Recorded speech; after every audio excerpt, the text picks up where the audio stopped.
Bismillahirrahmanirrahim. Daun salam dipetik Ibu Ebah. Mudah-mudahan yang jawab salam bisa berangkat ke kota Mekah. Assalamualaikum warahmatullahi wabarakatuh. Alhamdulillah, alhamdulillahi rabbil alamin. Assalatu wassalamu ala asrofil anbiya'i wal mursalin wa ala alihi wa sahbihi ajma'in, amma ba'du. Kepada Dewan Juri yang arif dan bijaksana, dan tidak lupa pula kepada seluruh para sahabat da'i dan da'iyah yang dirahmati oleh Allah Subhanahu wa ta'ala. Hadirin wal hadirah rahimakumullah.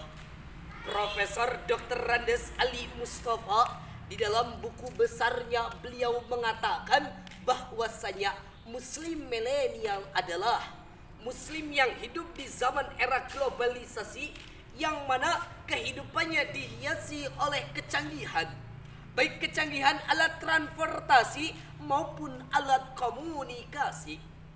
Oleh sebab itu, di zaman era globalisasi inilah sangat penting peranan muslim milenial hadir di tengah-tengah kehidupan era globalisasi. Karena di kehidupan era globalisasi ini tidak akan kita lihat kecuali kemaksiatan di mana-mana, tidak akan kita dengar kecuali fitnah merajalela, tidak akan kita cium kecuali baunya dosa.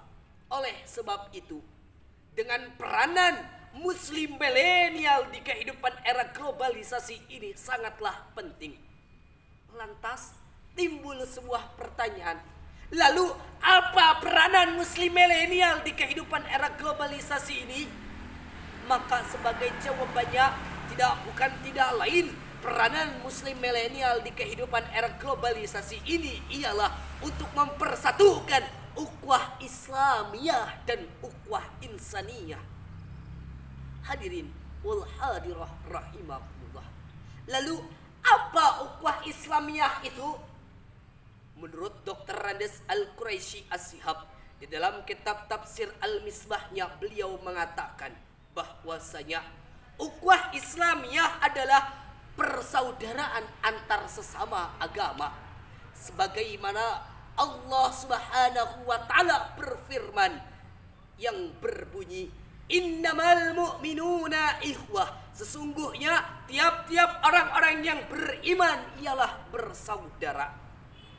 Dan dijelaskan kembali di dalam kitab Tafsirul Jalalain karangan Imam Jalalain bahwasanya ayat tersebut memiliki makna ialah persaudaraan antar sesama agama bagaikan satu organ tubuh.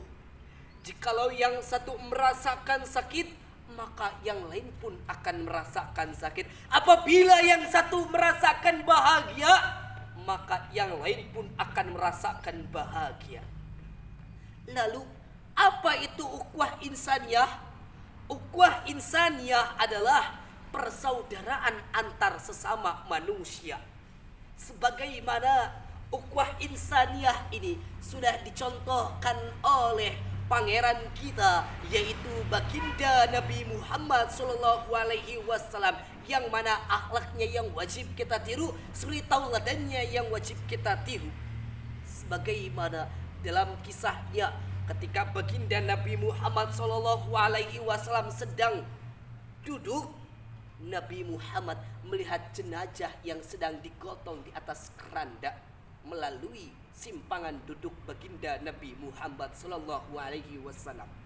Lalu Nabi Muhammad berdiri dari tempat duduknya.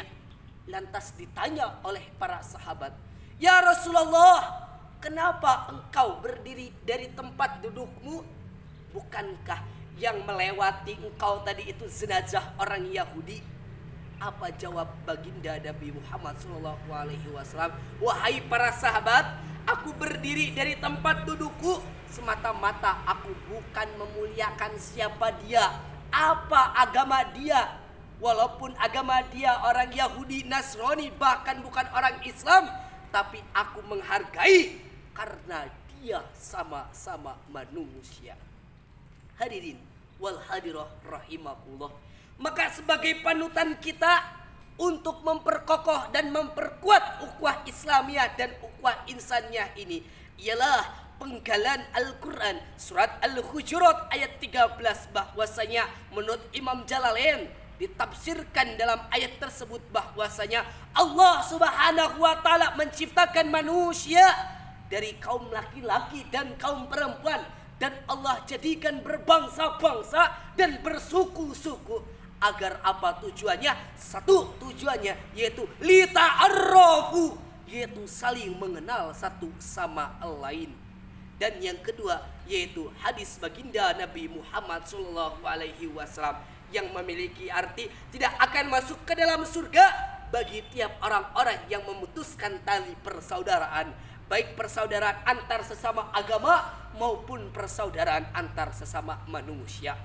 Oleh karena itu sebagai kesimpulannya dapat kita simpulkan, mari kita luruskan niat, kobarkan semangat, bulatkan tekad untuk demi menjunjung, memperkuatkan, mensirnakan persatuan dan melengsarkan yang namanya perpecahan. Mungkin hanya ini sajalah yang bisa saya sampaikan. Bila ada kata-kata yang salah kepada Allah, saya mohon ampun. Kepada hadirin wal hadirah, saya mohon maaf. Akhirul kalam, wabillahi taufiq wal hidayah. Wassalamualaikum warahmatullahi wabarakatuh.